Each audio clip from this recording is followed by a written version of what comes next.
The distress signal the story opens with humanity's first contact receiving station on Luna picking up a weak, desperate transmission from deep space. The message is fragmented, but clear an alien species called the Keth is begging for help against a brutal invasion force known as the Vec Empire. Dr. Emma Ross, head of the xenolinguistics team, works around the clock to decode the message.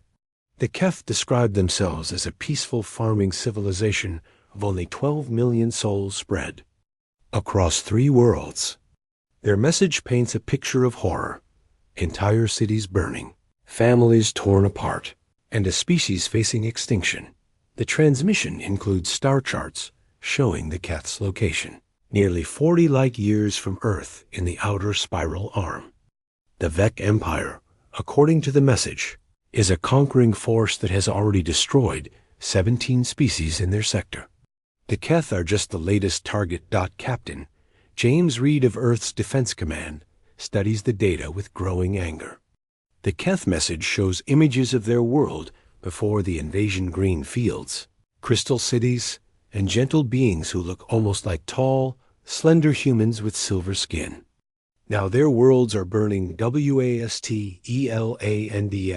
President Maria Santos calls an emergency session of the Global Defense Council.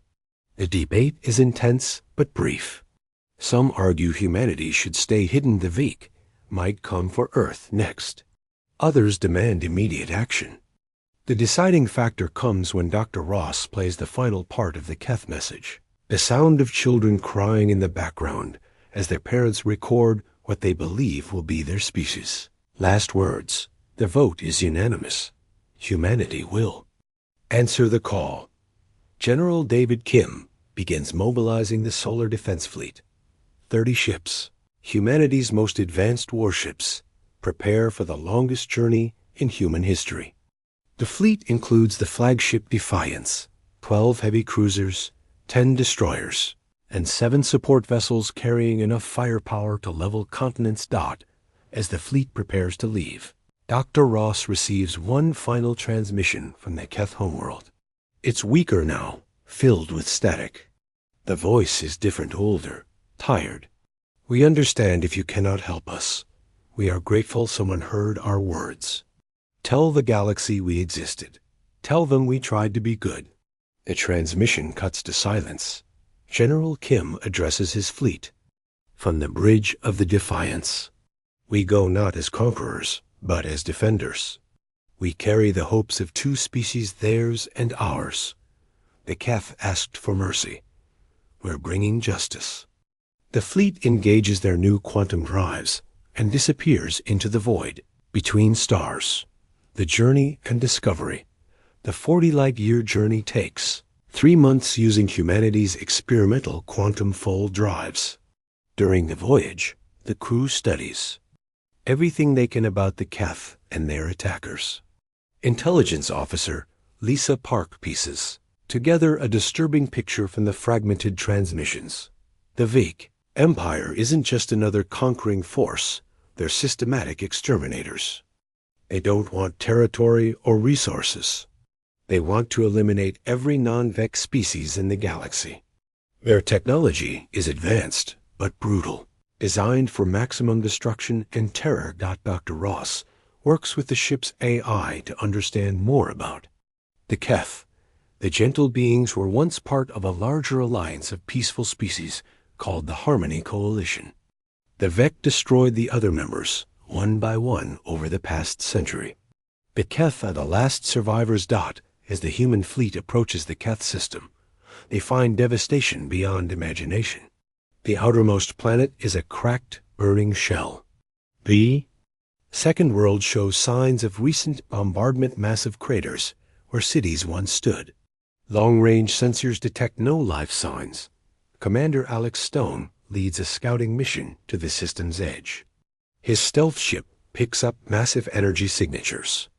Near the Keth homeworld, the Vec fleet is still there, not just occupying the system, but hunting down every last survivor. The scout ship's cameras capture footage that makes the human crews rage with fury. Vec ships are systematically destroying refugee camps, hunting, down fleeing civilian transports, and bombarding areas where survivors might be hiding. This isn't war, it's genocide. Captain Reed calls his fleet commanders together via quantum communication. The tactical situation is clear. The Vec have 47 warships surrounding the Keth homeworld.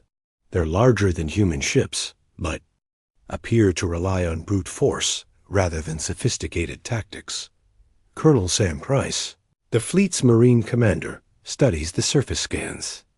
Small pockets of Keth survivors are scattered across the planet's surface, hiding in underground shelters and mountain caves. Time is running out. The Vec are conducting systematic sweeps, closing in on the last hiding places. The human fleet faces a crucial decision. They could try to negotiate, attempt to evacuate the survivors, or fight. But the Vec ships are already moving to eliminate the final refugee settlements. There's no time for anything but action. Dr. Ross makes one last attempt to contact the Keth survivors. She broadcasts on all frequencies, using the linguistic patterns she's learned from their distress calls. The response comes back weak but clear. We are still here. We are still fighting. We hoped you would come. The voice belongs to a young Keth named Ren, broadcasting from a shelter deep underground. He describes the horror of the past months watching. His world burn, his people hunted like animals, his children learning to be silent or die. But there's something else in his voice. Hope. We saw your ships, Ren says. Are you the ones who heard our call? Dr. Ross responds. We are. We came as fast as we could. Hold on a little longer. General Kim gives the order that will change everything. All ships, battle stations. We didn't come this far to watch good people die. The Vec want to finish what they started. Let's show them what happens when you threaten the innocent. The human fleet powers up their weapons and moves toward the Keth homeworld. In the distance, the Vec ships turn to face this unexpected threat. Neither side knows what the other is capable of, but both understand that only one will leave this system alive.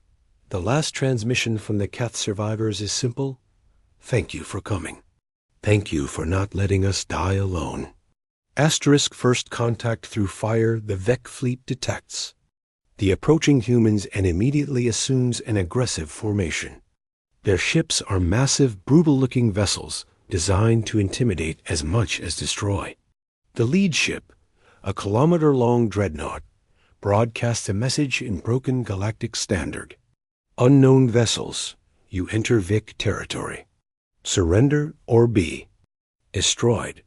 We are the Vic Empire. We have conquered 17 species. You will be the 18th. General Kim's response is direct. This is the human defense fleet. You are committing genocide against a peaceful species. Withdraw immediately or face the consequences. The Vec commander's laughter echoes across the communication channel. Humans? We have never heard of your species. You are young, foolish. Watch as we finish the Keth, then we will come for your worlds. 3 Vec destroyers break formation and accelerate toward the human fleet. They're testing the newcomers, expecting easy prey. Captain Reed watches them approach on the tactical display, their weapons charging for what they clearly expect to. Be a quick kill. All ships weapons free, Kim orders. Show them what human engineering can do. The human destroyer Lightning engages first. Its railgun batteries open fire at maximum range, sending tungsten projectiles at near light speed. The Vec ships, expecting energy weapons, don't even attempt to dodge. The first salvo punches through their shields like paper and turns their hulls into expanding clouds of debris. The destruction is so complete, so sudden, that both fleets pause in shock. The Vec have never seen weapons like these kinetic rounds that bypass their energy shields and strike with the force of small nuclear weapons. The humans are equally surprised by how effective their weapons are against alien technology. Commander Stone's voice crackles over the fleet channel. Their shields don't stop solid projectiles. They're designed for energy weapons only. The tactical advantage is immediately clear. The Vec have superior numbers in ship size, but their defensive systems are completely ineffective against human weapons. General Kim sees the opportunity and takes it. Asterisk, all ships, full assault. Target their heavy units first. Don't let them adapt to our weapons. The human fleet surges forward in a coordinated attack. The cruiser Vengeance leads the charge, its missile pods launching a swarm of nuclear-tipped projectiles. The Veek dreadnought tries to intercept with point defense lasers, but the missiles are too fast, too numerous. The explosions light up the system as the Vec flagship's armor buckles under the assault. Its massive hull splits open, venting atmosphere and debris. But the ship doesn't die. It turns its enormous guns toward the approaching humans. The dreadnought's main weapon is a particle beam that could melt asteroids. It catches the human destroyer Courage in its path, and the ship's shields strain against the energy discharge. For a moment, it looks like the Vec might have found their answer to human tactics. Then Captain Reed's Defiance arrives from the flank, its heavy railguns targeting the damaged dreadnought's weapon systems. The tungsten rounds tear through the alien ship's superstructure, silencing its main guns forever. The battle spreads across the system as both fleets engage in a deadly dance. The Vec have experience and numbers, but the humans have superior weapons and tactics. Every human ship fights like a pack hunter, using speed and precision to outmaneuver their larger opponents. Asterisk. Colonel Price monitors the battle from the Marine transport Hammer. His job is to protect the ship carrying the evacuation pods for Keth survivors. He watches human ships sacrifice themselves to keep the Veek away from the planet's surface. Destroyer Hope rams a Vec cruiser rather than let it reach the refugee camps. The cruiser Guardian holds off 3 enemy ships while evacuation shuttles lift off from the planet. Each sacrifice saves hundreds of Keth lives. Dr. Ross maintains contact with the survivors throughout the battle. She guides the evacuation shuttles to hidden settlements, helps coordinate rescue operations, and provides hope to a dying species. The Keth can't believe what they're seeing, strangers from across the galaxy, fighting and dying to save them. Ren's voice comes through the static. Your people are dying for us. We don't understand why. We have nothing to offer you. Dr. Ross responds while watching another human ship explode in defense of the evacuation convoy. You don't need to offer anything. You asked for help, and we came. That's what good people do. The battle rages on, but the tide is turning. The Veek are learning to fear human weapons, and that fear is making them desperate. The tide turns, the battle enters its critical phase as the Veek fleet begins to realize they're facing something entirely new. Their standard tactics overwhelming. Firepower and intimidation are failing against human precision and technology. The Vec commander, Admiral Vec, makes a desperate decision that will define the rest of the engagement.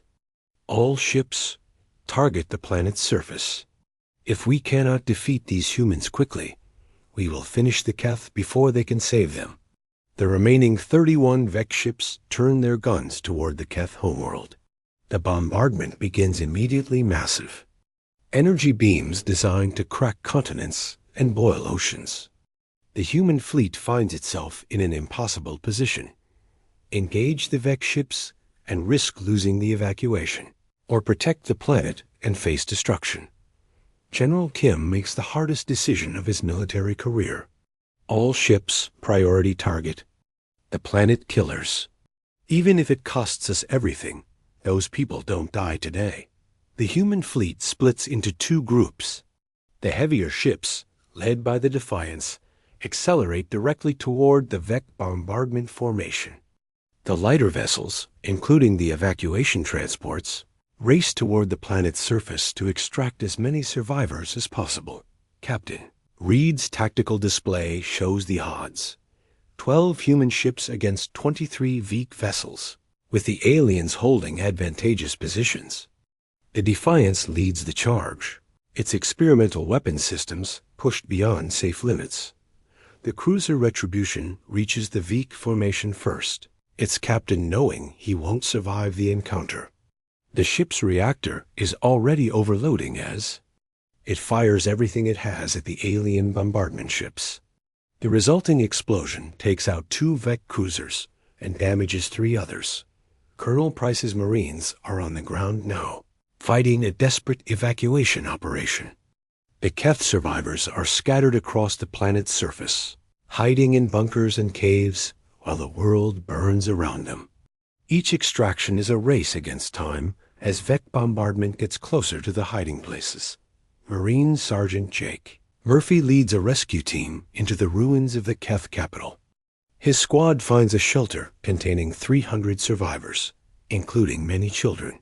The Keth adults are prepared to die to give the young ones a chance to escape. "We cannot all fit in your ships," says Elder Kira, one of the few Keth leaders. "Still alive, take our children. Let our species live through them." Murphy's response is simple. "We're not leaving anyone behind." That's not how humans work. The evacuation becomes a massive operation. Human shuttles make multiple trips, each one dodging Veek fire and planetary bombardment.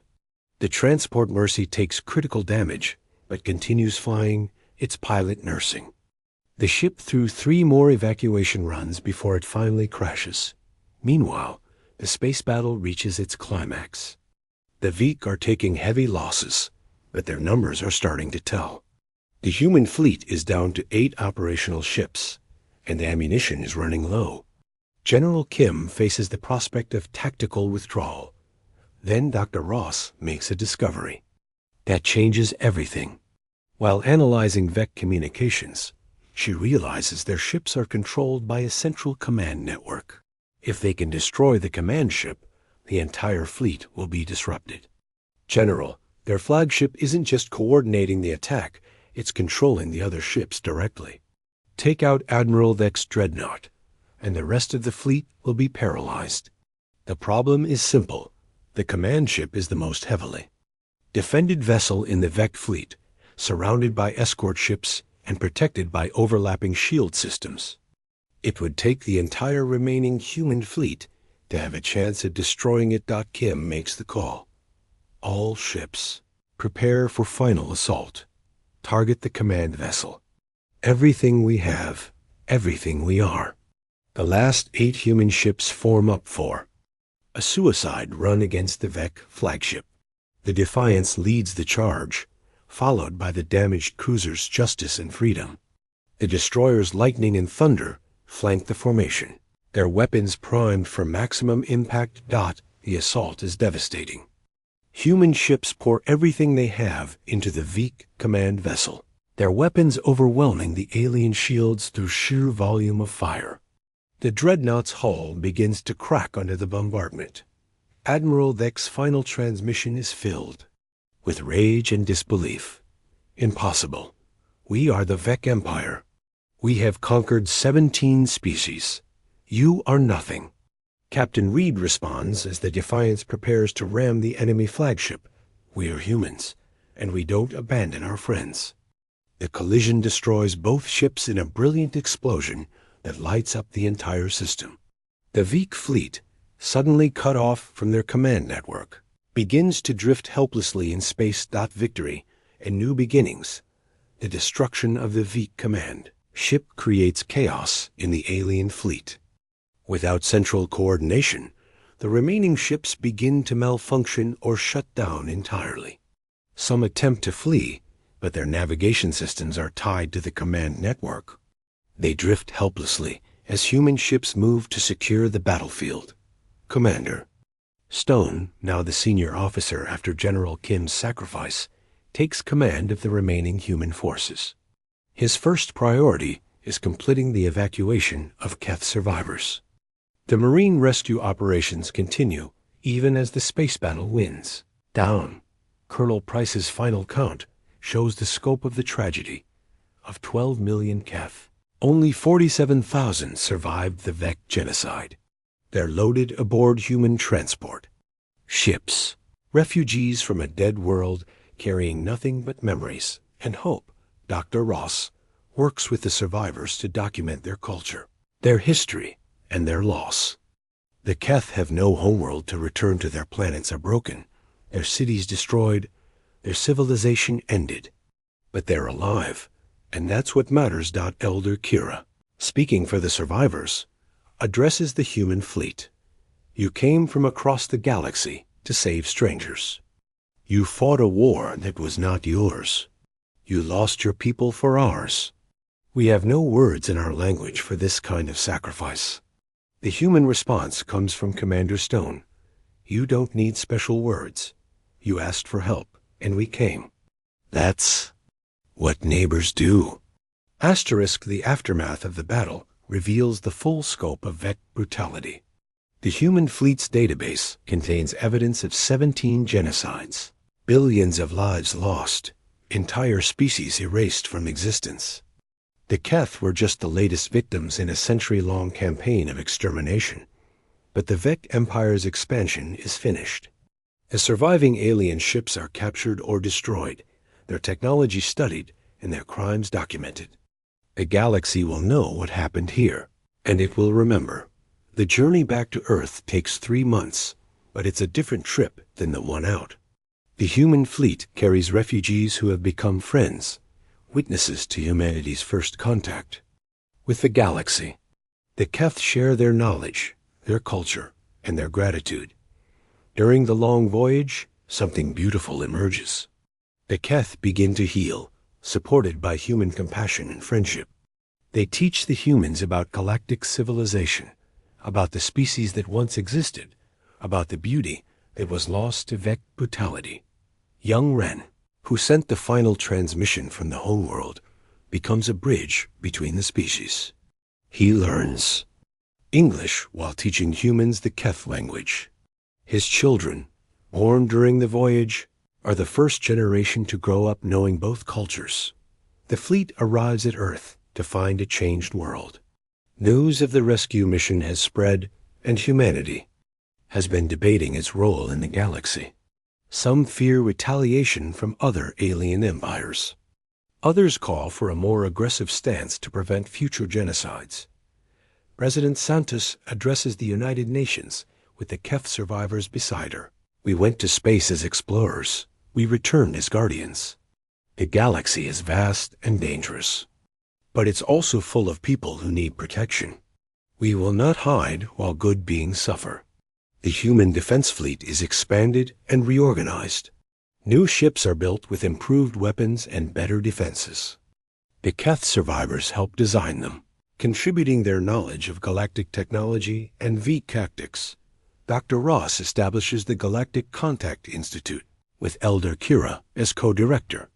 Their mission is to reach out to other species, to build alliances, and to ensure that no one else faces extinction alone.